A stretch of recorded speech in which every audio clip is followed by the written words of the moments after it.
ಇವರಿಬ್ರು ಕೆಳಗೆ ಬಿದ್ದಿದ್ದಕ್ಕೆ ಇಷ್ಟು ಸೌಂಡ್ ಬಂತ. ಅಲ್ಲ, ನಾನು ಇಷ್ಟು ದಿವಸ ಇವಳ ಜೊತೆನೇ ಇದ್ದೆ. ಒಂದಿನಾದ್ರೂ ನನ್ನ ಜೊತೆ ಈ ಥರ ಆಯ್ತಾ? ಎಷ್ಟೇ ಆದರೂ ಗಂಡನೇ ಬಿಡು.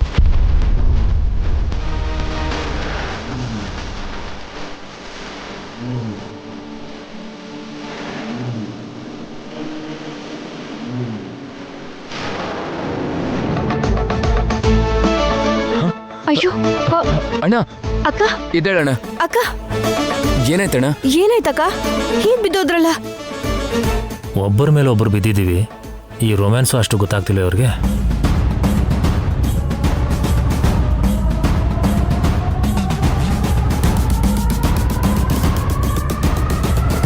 ಏನಾಯ್ತಮ್ಮ? ನಾವಿಬ್ರು ಮಾತಾಡ್ತಾ ನಿಂತಿದ್ವಿ ಅಷ್ಟೇ. ಮೇಲಿಂದ ಪಾಟ್ ಬಿತ್ತು ಅಜ್ಜಿ.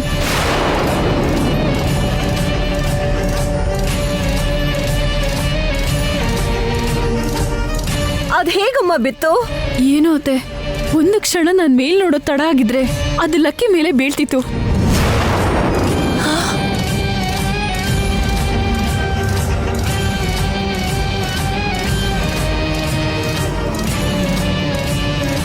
ಎಷ್ಟೋ ದಿನದಿಂದ ಅಲ್ಲೇ ಅಳ್ಳಾಡ್ದೆ ಇದ್ದಂಥದ್ದು ಗಾಳಿಗೆ ಬೀಳೋದು ಅಂದ್ರೆ ಏನಮ್ಮ? ಪಾಟ್ ಅಷ್ಟೇ ಯಾಕೆ, ನಮ್ಮ ಹಣೆ ಬರ ಸರಿ ಇಲ್ಲ ಅಂದ್ರೆ ಕಡ್ಡಿ ಕೂಡ ಗಾಳಿಗೆ ಹಾರಿ ನಮಗೆ ನೋವು ಮಾಡುತ್ತೆ. ಇಷ್ಟೊತ್ವರೆಗೂ ಬಾವ ಎಲ್ಲೇ ಇದ್ರು. ನನಗೆ ಯಾಕೋ ಅನುಮಾನ ಬಂದು ಒಳಗಡೆ ಕರ್ಕೊಂಡು ಹೋದೆ. ಅದಾದ್ಮೇಲೆ ಅಕ್ಕ ಅವ್ರು ಬಂದಿದ್ದಾರೆ. ಸರಿಯಾದ ಸಮಯಕ್ಕೆ ಅಕ್ಕ ನೋಡಿದ್ದಕ್ಕೆ ಸರಿ ಹೋಯ್ತು. ಇಲ್ಲ ಅಂತಿದ್ರೆ ಏನಾಗ್ತಿತ್ತು? ಲಕ್ಕಿ ಮೇಲ್ ಹೋಗ್ತಿದ್ದ ಅಷ್ಟೇ. ಸುವರ್ಣ, ನಾನೇನ್ ಹೇಳ್ದೆ ಅಕ್ಕ? ಅಷ್ಟು ಭಾರ ಇರೋ ಪಾಟು ಮೇಲಿಂದ ಬಿದ್ರೆ ಪ್ರಾಣ ಹೋಗ್ತಿತ್ತು ಅಂದೆ ಅಷ್ಟೇ.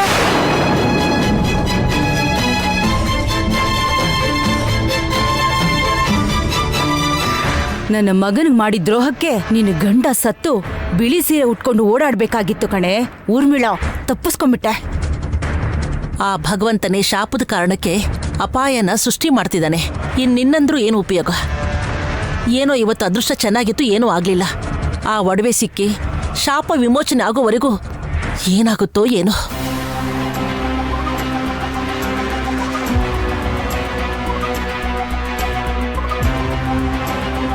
ನಿಜನೇ ಅತ್ತೆ. ಕಳ್ದು ಹೋಗಿರೋ ಒಡವೆಗಳು ಯಾವಾಗ ಸಿಗತ್ತೋ ಏನೋ. ಮನೆಯವರೆಲ್ಲ ಯಾವ ಅಪಾಯನೂ ಇಲ್ದೆ ಯಾವಾಗ ನಿಶ್ಚಿಂತೆಯಿಂದ ಇರ್ತೀವೋ ಏನ್ ಕತೆನೋ. ಆ ಒಡವೆಗಳು ಸಿಕ್ಕಾಗೆ ಸಿಕ್ಕಿ ಮಾಯ ಆಗೋಯ್ತು ಅತ್ತೆ. ಅದ್ ಎಲ್ಲಿದೆ ಅಂತ ಗೊತ್ತಿರೋರು ಮಾತ್ರ ಈ ಮನೆಗೆ ಏನಾದ್ರೆ ಏನು ಅಂತ ಮೌನವಾಗಿದ್ದಾರೆ. ಏನು ನಮ್ಮನ್ ನೋಡಿ ಹೇಳ್ತಾ ಇದೆಯಲ್ಲ? ಏನ್ ನಿನ್ ಉದ್ದೇಶ? ಉದ್ದೇಶ ಏನಿರುತ್ತೆ ಅತ್ತೆ? ನೀವು ಈ ಕುಟುಂಬದವ್ರೆ ಅಂತ ಅಂದ್ಕೊಂಡಿದ್ರೆ, ಆ ಅಪಾಯ ನಿಮಗಿದೆ ಅಂತ ನೀವು ಭಾವಿಸಿದ್ರೆ, ಅವತ್ತು ಕಾಣಿಸ್ದೇ ಹೋದಂತ ಒಡವೆಗಳ ಬಗ್ಗೆ ಯಾವುದೋ ಒಂದು ವಿಷಯದ ಬಗ್ಗೆ ನೀವು ಹೊರಗೆ ಹೇಳ್ತಿದ್ರಿ. ನಮ್ಗ್ಯಾಕೆ ಹೇಳ್ತಾ ಇದ್ದೀರಾ? ನಮಗ್ ಗೊತ್ತಿದ್ರೆ ತಾನೇ ನಾವ್ ಹೇಳೋದಕ್ಕೆ. ಗೊತ್ತು, ಆದ್ರೆ ಗೊತ್ತಿಲ್ಲ ಅಂತ ಹೇಳಿ ತಪ್ಪಿಸ್ಕೊಂಡ್ರಿ ಅವತ್ತು. ಅದೇ ಶಾಪ ಆಗಿ ಎಲ್ಲರನ್ನೂ ಕಾಡ್ತಿದೆ. ಅದ್ರಲ್ಲಿ ನೀವು ಇದ್ದೀರಾ ಅಂತ ಮರಿಬೇಡಿ. ಆ ಶಾಪ ನಮ್ಗೇನು ಮಾಡಲ್ಲ ಬಿಡು. ಆದ್ರೂ ನಿನ್ ಮಗು ವರ ಅನ್ಕೊಂಡಿದ್ಯಲ್ಲ, ಯಾಕೆ ಹೆದರ್ಕೋತ್ಯಾ? ನಿನ್ ಮಗುನೇ ಕಾಪಾಡುತ್ತೆ ಬಿಡು. ನಮ್ಮನ್ ಯಾರು ಕಾಪಾಡದೆ ಇದ್ರು ಆ ಶಾಪ ನಮ್ಮನ್ ಏನು ಮಾಡಲ್ಲ ಕಣೋ. ಯಾಕೆ ಅಂದ್ರೆ ಯಾವತ್ತು ಇವರು ನಮ್ಮನ್ನ ಈ ಮನೆಯವ್ರ ತರ ನೋಡೇ ಇಲ್ಲ, ಆ ಬೆಲೆ ಕೂಡ ಕೊಟ್ಟಿಲ್ಲ. ತಪ್ಪಿಸ್ಕೊಳ್ಳೋದಕ್ಕೆ ಏನೇನೋ ಹೇಳ್ಬೇಡ ಸುವರ್ಣ. ಇದು ನಮ್ಮೆಲ್ಲರ ಪ್ರಾಣಕ್ಕೂ ಸಂಬಂಧಪಟ್ಟಿದ್ದು. ನಮ್ಮ ವಂಶನೇ ನಿರ್ವಂಶ ಆಗೋ ತರ ಇದೆ. ಆ ಒಡವೆ ಎಲ್ಲಿದೆ ಅಂತ ನಿಮಗೆ ಗೊತ್ತಿದ್ರೆ ಹೇಳಿ. ಅವ್ರು ಏನ್ ಕೇಳಿದ್ರು ಹೇಳಲ್ಲ ಅಜ್ಜಿ.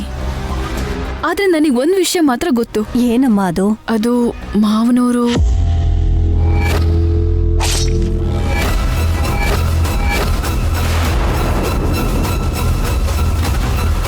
ಖಂಡಿತ ಅದು ಮಾವಂಗ್ ಗೊತ್ತೇ ಇರುತ್ತೆ.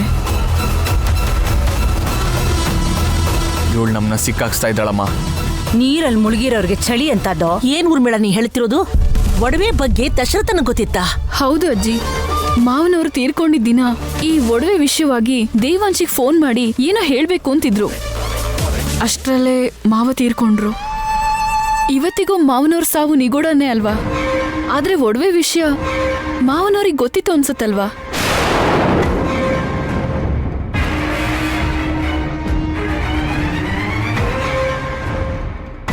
ಗೊತ್ತೇ ಇರುತ್ತಮ್ಮ. ಆದ್ರೆ ಎಲ್ಲಾ ತಿಳಿದು ಸತ್ ಹೋಗಿರೋ ನನ್ನ ಮಗನಿಂದ ಆ ವಿಷಯನ ನಾವು ಹೇಗೆ ತಿಳ್ಕೊಳ್ಳೋದು? ತಿಳ್ಕೋಬಹುದು ಅಜ್ಜಿ. ಮಾವನವರು ನಮ್ಮ ಮಧ್ಯೆ ಜೀವಂತವಾಗಿಲ್ಲದೆ ಇದ್ರು, ಆದ್ರೆ ಆತ್ಮವಾಗಿ ನಮ್ ಸುತ್ತಾನೇ ಸುತ್ತಾ ಇದ್ದಾರೆ.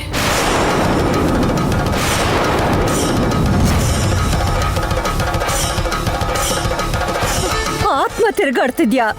ಏನಮ್ಮ ನೀನ್ ಹೇಳ್ತಿರೋದು? ಹೌದು ಅತ್ತೆ, ಮಾವನವರು ಆತ್ಮವಾಗಿದ್ದಾರೆ.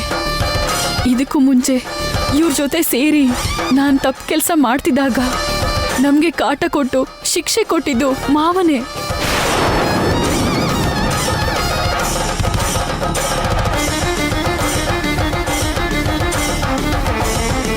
ನಾವೂರು ನೇಣು ಹಗ್ಗಕ್ಕೆ ಸಿಕ್ಕಾಕೊಂಡಿದ್ದು, ವಾಲಿಗೆ ಅಡುಗೆ ಮನೆಯಲ್ಲಿ ಬದನೆಕಾಯಿ ಸಿಡ್ದಿದ್ದು, ನಾನ್ ಕಂಪ್ಲೀಟ್ ಆಗಿ ಬದಲಾಗೋದಕ್ಕೆ ಇದೆಲ್ಲದಕ್ಕೂ ಕಾರಣ ಮಾವನವರೇ.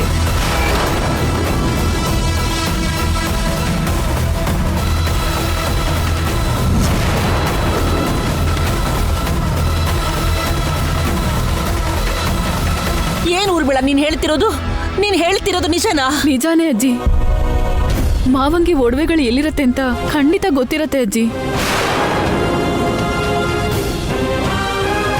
ಹೌದು ಅಜ್ಜಿ, ನಡೆದಿರೋದನ್ನೆಲ್ಲ ನೆನಪು ಮಾಡ್ಕೋತಿದ್ರೆ ಅಕ್ಕ ಹೇಳಿದ್ದು ನಿಜ ಅನಿಸ್ತಾ ಇದೆ. ತುಂಬಾ ಅಪಾಯಗಳಿಂದ ಯಾವುದೋ ಒಂದು ಅದೃಶ್ಯ ಶಕ್ತಿ ನಮ್ಮನ್ನ ಕಾಪಾಡಿದೆ ಅಂತ ಅನ್ಕೊಂಡಿದ್ವಿ ಅಲ್ವಾ? ಆ ಶಕ್ತಿ ಬೇರೆ ಯಾರೂ ಅಲ್ಲ, ಮಾವನ ಆತ್ಮ ಅಂತ ನನಗಿವಾಗ ಅರ್ಥ ಆಗ್ತಿದೆ.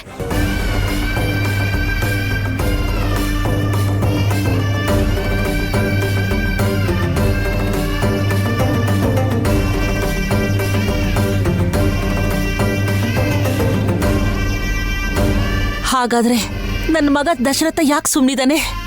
ನನ್ನ ಮಗನಿಗೆ ಗೊತ್ತಲ್ವಾ, ಆ ಒಡವೆ ಸಿಕ್ಕಿದ್ರೆ ಶಾಪ ವಿಮೋಚನೆ ಆಗುತ್ತೆ, ಇಲ್ಲ ಅಂದ್ರೆ ನಮ್ಮ ವಂಶನೇ ನಿರ್ವಂಶ ಆಗುತ್ತೆ ಅಂತ ಗೊತ್ತಿದೆಯಲ್ವಾ ನನ್ನ ಮಗನಿಗೆ? ಗೊತ್ತಿದ್ದು ಯಾಕೇನೂ ಮಾಡ್ತಿಲ್ಲ? ಇಷ್ಟು ಅಪಾಯದಿಂದ ನಿಮ್ಮನ್ನ ಕಾಪಾಡದ ಅವನು ಇಷ್ಟು ದೊಡ್ಡ ಶಾಪದಿಂದ ನಮ್ಮ ಕುಟುಂಬನ ಯಾಕೆ ಕಾಪಾಡ್ತಿಲ್ಲ?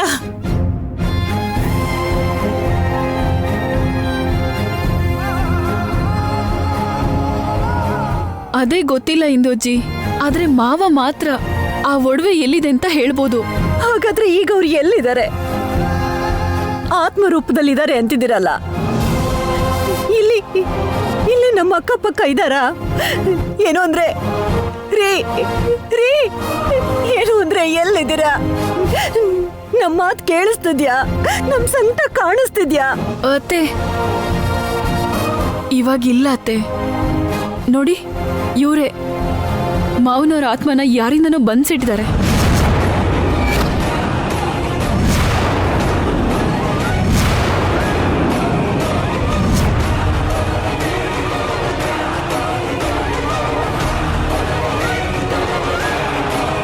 ಏಯ್, ಏನ್ ಮಾತಾಡ್ತಾ ಇದ್ಯಾ?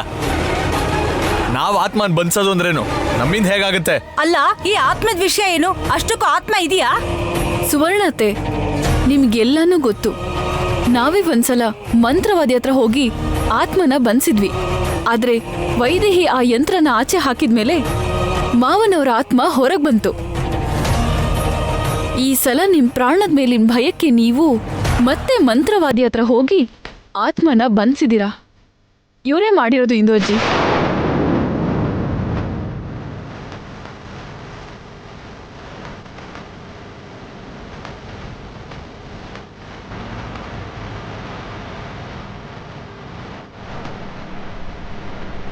ಏನು ಎಲ್ರು ನಮ್ ಕಡೆ ನೋಡ್ತಾ ಇದ್ದೀರಾ? ಈ ಊರ್ಮಿಳ ನಮ್ ಮೇಲೆ ಸೇಡ್ ಇಟ್ಕೊಂಡು ಏನೇನೋ ಹೇಳ್ತಿದ್ದಾಳೆ. ನಿಜವಾಗ್ಲೂ ಭಾವನವರ ಆತ್ಮ ಇದ್ದಿದ್ರೆ ಅವರಿಗೆ ನೀವಂದ್ರೆ ಇಷ್ಟ ಅಲ್ವಾ? ನಿಮ್ಗೆ ಕಾಣಿಸ್ಲಿಲ್ಲ? ನಮಗ್ ಮಾತ್ರ ಯಾಕೆ ಕಾಣಿಸ್ತಾ ಇದೆ? ಆತ್ಮ ಇಲ್ಲ, ಎಂತದೂ ಇಲ್ಲ. ಸುವರ್ಣತೆ, ನೀವು ಸುಳ್ಳು ಹೇಳ್ಬೇಡಿ. ನಿಮ್ಮಿಬ್ರು ಟೈಮ್ ಕೆಟ್ಟು ಮಾವನವರ ಆತ್ಮ ಏನಾದ್ರೂ ಬಂಧನದಿಂದ ಬಿಡಿಸ್ಕೊಂಡ್ರೆ ನೀವು ಜೀವಂತವಾಗಿರೋದಿಲ್ಲ. ಮರ್ಯಾದೆಯಿಂದ ಒಪ್ಕೊಳ್ಳಿ. ಅವ್ರು ಒಪ್ಕೊಳ್ಳಲ್ಲ. ಅದಕ್ಕೆ ಈ ಮನೆಗೆ ಒಳ್ಳೇದಾಗುವಂತ ಯಾವ ವಿಚಾರನೂ ಅವ್ರು ಒಪ್ಕೊಳ್ಳೋದಿಲ್ಲ. ಆದ್ರೆ ನೀವು ಹೇಳ್ದಾಗೆ ಅಪ್ಪನ ಆತ್ಮೆ ಇಲ್ಲೇ ಇರೋದು ನಿಜ ಆಗಿದ್ರೆ, ಆ ಆತ್ಮನ ಇವರು ನಿಜವಾಗ್ಲೂ ಬಂಧಿಸಿಟ್ಟಿರೋದೇ ಆಗಿದ್ರೆ,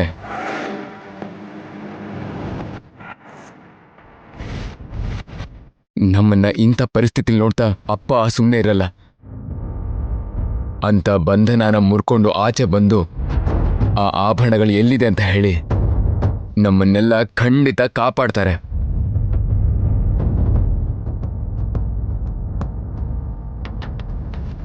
ಹೌದು, ಆ ಭಗವಂತನೇ ನನ್ನ ಮಗನ ಬಂಧನದಿಂದ ಬಿಡಿಸ್ಕೊಳ್ಳೋ ಹಾಗೆ ಮಾಡಿ ನಮ್ಮನ್ನ ಕಾಪಾಡ್ತಾನೆ.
ಮಾಡ್ತಿರ್ತಾಳೋ ಈ ಟೈಮಲ್ಲಿ?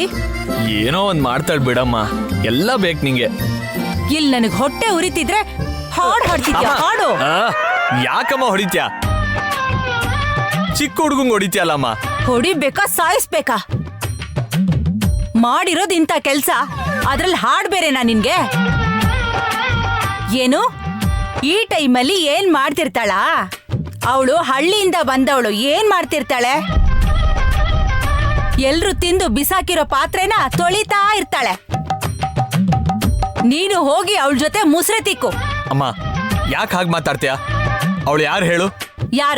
ಯಾರು ಕೆಲ್ಸದವಳು ಅಲ್ದೇ ಇದ್ರೆ ಅವಳು ಈ ಮನೆಗೆ ಮಹಾರಾಣಿ, ನೀನು ರಾಜನಾ?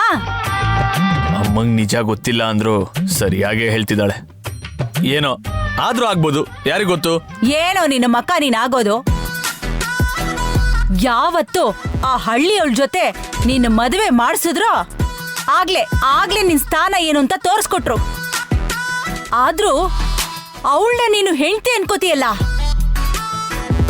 ಅಷ್ಟಕ್ಕೂ ವೈದೇಹಿನ ಅವಳ ಹೊಟ್ಟೆಲಿರೋ ಪಿಂಡನ ಏನೋ ಮಾಡ್ತೀನಿ ಅಂತ ಹೇಳಿ ಏನೋ ಮಾಡ್ದೆ. ಹೀಗೆ ಏನೋ ಅನ್ನಿಸ್ದೇ ಇರೋನಾಗ ಹೇಗೋ ಇರ್ತೀಯ? ಯಾಕಮ್ಮ ಗಾಬರಿ ಮಾಡ್ಕೋತೀಯ? ನಾವೇನು ಮಾಡೋ ಅವಶ್ಯಕತೆ ಇಲ್ಲ. ಅವ್ರನ್ನ ಕಾಡ್ತಿರೋ ಶಾಪ ಇದೆಯಲ್ಲ, ಅದೇ ಎಲ್ಲ ನೋಡ್ಕೊಳುತ್ತೆ. ಏನು ಶಾಪ ನೋಡ್ಕೊಳತ್ತಾ? ಹೌದು, ಇವತ್ತೇ ನೋಡ್ದಿಯಲ್ಲ, ಫ್ಲವರ್ ಪಾಟ್ ಬಿದ್ದು ಲಕ್ಕಿ ತಲೆ ಓಪನ್ ಆಗ್ಬೇಕಿತ್ತು, ಜಸ್ಟ್ ಮಿಸ್ ಆಯ್ತು. ಅಂದ್ರೆ ಶಾಪದಿಂದ ಅನ್ಕೊಳ್ದೇನೆ ಆ ಪಾಟ್ ಬಿದ್ದೋಯ್ತು ಅನ್ಕೊಂಡ್ಯಾ? ಹಾ ಹೌದು, ಅಷ್ಟೇ ಅಲ್ವಾ? ಇಷ್ಟೊತ್ತಿಗೆ ಯಾವಾಗ ಏನಾಗುತ್ತೋ ಅಂತ ಗೊತ್ತಾಗ್ದೆ ಬೈದಲ್ ನಡುಕ್ತಾ ಅವರೆಲ್ಲ ಇದಾರಮ್ಮ. ಮತ್ತೆ ಈ ತರ ಆದ್ರೆ ಅವ್ರ ಎದೆ ಒಡೆದೋಗುತ್ತೆ. ನೀನು ಮುಖ ಶಾಪದಿಂದ ಆ ಪಾಟ್ ಬೀಳಿಲ್ವೋ? ಈ ಸುವರ್ಣ ಮಾಡಿದ ಸೆಟಪ್ ಇಂದ ಬಿದ್ದಿದ್ದು.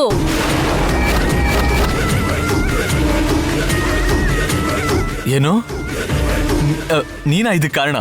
ಹೌದು ಕಣೋ, ಅವರಿಬ್ರು ಅಲ್ಲಿ ಬರೋದಕ್ಕೆ ಅಲ್ಲಿ ಬಲೂನ್ ಹಾಕಿದ್ದೆ ನಾನು. ಅವರಿಬ್ರು ಅಲ್ಲಿದ್ದಾಗ ಆ ಹೂವಿನ ಕುಂಡ ಬೀಳೋ ಹಾಗೆ ಮಾಡಿದ್ದೆ ನಾನು. ಅದು ಶಾಪ ಅಲ್ಲ ಕಣೋ, ನನ್ನ ಮಗನ್ನ ರಾಜನ ಮಾಡೋದಕ್ಕೆ ಅವರ ಪಾಲಿಗೆ ನಾನು ಬರ್ದಿರೋ ಮರಣ ಶಾಸನ. ಅಂದ್ರೆ ಆ ಫ್ಲವರ್ ಪಾಟ್ ಬೀಳ್ಸಿದ್ ನೀನಾ? ಅಯ್ಯೋ ನಮ್ಮಮ್ಮ, ನೀನ್ ನನ್ನೇ ಮೀರಿಸ್ಬಿಟ್ಟಿಯಲ್ಲ. ಏನ್ ಮಾಡು ಅಂತೀಯಾ? ತಪ್ಪೋದಿಲ್ಲ. ಎಷ್ಟು ಸೇಡಿಟ್ಕೊಂಡಿದ್ದ ನನ್ನ ಮಗ ಅರ್ಧಕ್ಕೆ ಅಸ್ತ್ರಗಳನ್ನ ತ್ಯಾಗ ಮಾಡಿ ಹೀಗೆ ಕೈಲಾಗದೆ ಇರೋ ತರ ನಿಂತ್ಕೋತಾನೆ ಅಂತ ನಾನು ಅನ್ಕೊಂಡಿರ್ಲಿಲ್ಲ. ಅಲ್ಲ, ನೀನ್ ಹೇಗೋ ಹೀಗ್ ಬದ್ಲಾಗ್ಬಿಟ್ಟೆ? ಅಯ್ಯೋ, ನಿನ್ ಬುದ್ಧಿಗಿಷ್ಟು? ಶತ್ರುವಿನ ಮೌನ ಹೆಡೆ ಎತ್ತಿರೋ ಹಾವ್ಕಿನ್ನ ತುಂಬಾ ಪವರ್ಫುಲ್. ಹೌದು, ನಾನು ಈ ಅಧಿಕಾರನೆಲ್ಲ ಬಿಡ್ತೀನಿ ಅಂತ ನೀನ್ ಹೇಗೆ ಅನ್ಕೊಂಡೆ? ನನ್ನಲ್ಲಾಗೋ ಯಾವುದೇ ಬದಲಾವಣೆ ಇದ್ರೂ ಅದು ಅಧಿಕಾರಕ್ಕೋಸ್ಕರನೇ. ಅದು ನಿಂಗೆ ಇಷ್ಟರಲ್ಲೇ ಗೊತ್ತಾಗುತ್ತೆ. ಏನೋ ಗೊತ್ತಾಗೋದು? ನೀನೇನಾ ಅಥವಾ ನಿಮ್ ದೊಡ್ಡಪ್ಪ ನಿನ್ನೊಳಗ್ ಸೇರ್ಕೊಂಡು ಹೀಗಾಗಿದ್ಯಾ? ನಾನೇ ಅಮ್ಮ. ದೊಡ್ಡಪ್ಪನ ಆತ್ಮ ಆದ್ರೆ ಹೀಗಿರುತ್ತಾ? ನಿನಗೆ 4 ಬಾರಿಸಿ ನಾನು ಫ್ಯಾನ್ಗೆ ನೇತಾಕಿರೋದು. This is me talking to mummy through this me with mummy. It's me mummy. Me confirm me. What is this mummy? ಇದಕ್ಕೆ ಕಣೋ ನಿನ್ಗೇನಾದ್ರೂ ದೆವ್ವ ಹಿಡಿದಿದ್ಯಾ ಅಂತ ಕೇಳ್ತಿರೋದು. ದೆವ್ವ ಅಂದಿದ ತಕ್ಷಣ ನೆನ್ಪಾಯ್ತು, ನಿಮ್ ದೊಡ್ಡಪ್ಪ ಆತ್ಮ ಆಗಿ ತಿರುಗ್ತಾ ಇರೋದು ಇದುವರೆಗೂ ಯಾರಿಗೂ ಗೊತ್ತಿರ್ಲಿಲ್ಲ. ಈಗ ನಾವು ಮಾಟಗಾತಿ ಹತ್ರ ಬಂಧಿಸಿದೀವಿ ಅಂತ ಗೊತ್ತಾಗೋಯ್ತು. ಯಾವ್ದಾದ್ರೂ ಪೂಜೆ ಮಾಡಿ ಆ ಆತ್ಮನ ಆಚೆ ಕರ್ಕೊಂಡ್ ಬಂದ್ರು ಅನ್ಕೋ. ಅವ್ರ ಕೈಲಿ ಏನ್ ಮಾಡಕ್ಕಾಗುತ್ತಮ್ಮ? ದೊಡ್ಡಪ್ಪನ ಸಾವಿನ ತಿಥಿ ದಿನ ಅವ್ರು ಆಚೆ ಬರ್ತಾರೆ. ಆದ್ರೆ ಅಷ್ಟ್ರಲ್ಲಿ ಏನೇನೋ ಆಗಿರೋದು ಬಿಡಮ್ಮ. ನನ್ನ ಬದಲಾವಣೆ ನಾನು ಕಣ್ಣಿಟ್ಟಿರೋ ಅಧಿಕಾರ ಸಿಗೋವರೆಗೂ ಅಷ್ಟೇ. ಮಿಕ್ದವ್ರ ಮೇಲಿರೋ ಸೇಡು ಆ್ಯಸ್ ಇಟ್ ಈಸ್ ಹಂಗೆ ಇದೆ. ದೊಡ್ಡಪ್ಪನ ಆತ್ಮ ಆಚೆ ಬರೋಷ್ಟರಲ್ಲಿ ಈ ಮನೇಲಿ ಏನೇನೋ ನಡೆದೋಗಿರುತ್ತೆ. ಯೋಚನೆ ಮಾಡಬೇಡ. ಅದ್ ಸರಿ, ಆ ಒಡವೆಗಳು ಎಲ್ಲಿದೆ? ನಿಮ್ ದೊಡ್ಡಪ್ಪಂಗ್ ಗೊತ್ತಲ್ವಾ? ಅವರೇ ಎಲ್ಲೋ ಬಚ್ಚಿಟ್ಟಿದ್ರಲ್ವಾ? ಮತ್ತೆ ಇದುವರೆಗೂ ಅದ್ರ ಬಗ್ಗೆ ಯಾಕೋ ಹೇಳಿಲ್ಲ? ಹೌದಮ್ಮ, ನನಗೂ ಅದೇ ಅರ್ಥ ಆಗ್ತಿಲ್ಲ. ಆ ಒಡವೆ ಸಿಕ್ಕಿದ್ರೆ ಶಾಪ ವಿಮೋಚನೆ ಆಗೋಗುತ್ತೆ ಅಲ್ವಾ?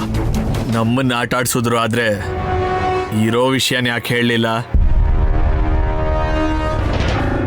ಮೊಮ್ಮಗು ಹುಟ್ಟುತ್ತೆ, ಶಾಪ ವಿಮೋಚನೆ ಆಗುತ್ತೆ ಅಂತ ಒಡವೆ ವಿಷಯ ಮರ್ತ್ಬಿಟ್ರಾ? ಇಲ್ಲಾಂದ್ರೆ ಬೇರೆ ಏನಾದ್ರೂ ಕಾರಣಗಳಿದೆಯಾ? ಕಾರಣ ಏನೇ ಇರ್ಲಿ, ಒಡವೆಗಳು ಸಿಕ್ಕಿದ್ರೆ ಶಾಪ ಹೋಗತ್ತೆ ಅಂತ ನಿಮ್ ದೊಡ್ಡಪ್ಪನ್ಗೆ ಗೊತ್ತು. ಹಾಗಾಗಿ ಹೇಗಾದ್ರೂ ಮಾಡಿ ಒಡವೆಗಳ ಬಗ್ಗೆ ಅವ್ರಿಗೆ ಗೊತ್ತಾಗೋ ಹಾಗೆ ಮಾಡ್ತಾನೆ. ಹೇಳದ್ನಲ್ಲಮ್ಮ, ಅಷ್ಟರಲ್ಲಿ ಏನೇನೋ ನಡೆದೋಗಿರುತ್ತೆ. ಎಲ್ಲ ನಾನು ನೋಡ್ಕೋತೀನಿ. ಟೆನ್ಷನ್ ಮಾಡ್ಕೋಬೇಡ. ನನ್ನ ಪಾಡಿಗೆ ನಾನು ಇರಕ್ ಬಿಡು ಅಮ್ಮ. ಹೇಗೋ ಟೆನ್ಷನ್ ಮಾಡ್ಕೊಳ್ದೆ ಹೇಗಿರ್ಲಿ? ನಾನಿದ್ದೀನಲ್ವಾ, ಹಾಗೇ ಇರು.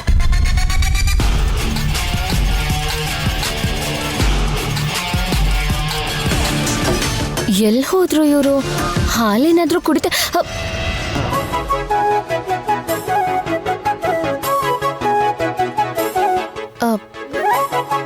ನೋಡ್ಲಿಲ್ಲ ರೀ. ನೋಡ್ಕೊಂಡು ಗುದ್ದಿದ್ರು ಪರವಾಗಿಲ್ಲ, ಅದ್ರಲ್ಲೇನಿದೆ? ಗಂಡ ಹೆಂಡ್ತಿನೇ ಅಲ್ವಾ? ಹೌದು, ಯಾರನ್ನ ಹುಡುಕ್ತಿದ್ಯಾ ನೀನು? ನನ್ನೇ ತಾನೇ? ಗೊತ್ತು, ನನ್ನೇ ಹುಡುಕ್ತಿರ್ತೀಯ. ಯಾಕೆ? ಏನಾದ್ರೂ ಬೇಕು ಅಂತ ಕೇಳೋದಕ್ಕ? ನಿಮ್ಗೇನಾದ್ರೂ ಬೇಕು ಅಂದ್ರೆ ಅದೇ ಹಾಲು, ಜ್ಯೂಸು, ಇನ್ನೂ ಏನಾದ್ರೂ ಬೇಕು ಅಂದ್ರೆ ಕೊಟ್ಟು ಹೋಗೋಣ ಅಂತ. ಹೋಗ್ತೀಯಾ? ಎಲ್ಲಿಗೆ? ಮಲ್ಕೊಳ್ಳೋದಕ್ಕೆ. ಹಾಲಲ್ಲೇ ಮಲ್ಕೋತಿದ್ದೀನಲ್ಲ. ಅದು ನಿನ್ನೆವರೆಗೂ. ಇವಾಗ ನಾನಿರ್ಬೇಕಾದ್ರೆ ನಮಗೆ ಅಂತ ಬೆಡ್ರೂಮು, ಅದರಲ್ಲಿ ಮಂಚ ಹಾಸಿಗೆ ಇರಬೇಕಾದ್ರೆ ನೀನು ಹಾಲಲ್ಲಿ ಮಲ್ಕೊಳ್ಳೋದಾ? ಇಬ್ರು ನನ್ನ ರೂಮಲ್ಲೇ ಮಲ್ಕೋಣ. ನಿಮ್ ರೂಮಲ್ಲ, ಅತ್ತೆ ಇದಾರಲ್ಲ. ಅಮ್ಮ ಅರ್ಥ ಮಾಡ್ಕೋತಾಳ್ ಬಿಡು. ಮೊದಲು ಬಿಸಿ ಬಿಸಿ ಹಾಲು ಬೇಕು, ಆಮೇಲೆ ಬೇರೆ ಏನೇನೋ ಬೇಕು. ಅದೆಲ್ಲ ಆಮೇಲೆ ಹೇಳ್ತೀನಿ. ನೀನು ಹೋಗಿ ಹಾಲು ತಗೊಂಬ. ಅಷ್ಟರಲ್ಲಿ ನಾನು ರೂಮ್ ಕ್ಲೀನ್ ಮಾಡ್ತೀನಿ. ನೀವ್ ಯಾಕ್ರಿ ಮಾಡ್ತೀರಾ? ನಾನಿದ್ದೀನಲ್ಲ. ಕ್ಲೀನ್ ಮಾಡೋದು ಅಂದ್ರೆ ರೂಮಲ್ಲಿರೋ ಐಟಮ್ನೆಲ್ಲ ಕ್ಲೀನ್ ಮಾಡೋದಲ್ಲ ರಾಜಿ. ಅಮ್ಮಂಗೆ ನಾನು ಹೋಗಿ ಅರ್ಥ ಮಾಡಿಸ್ಬೇಕಲ್ಲ, ಅದು ನನ್ನ ಕೈಲಿ ಮಾತ್ರ ಸಾಧ್ಯ. ನೀನು ಬರೋ ಅಷ್ಟರಲ್ಲಿ ಬೆಡ್ರೂಮ್ ಕ್ಲೀನ್ ಆಗಿರುತ್ತೆ. ಹೋಗ್ಬಾ.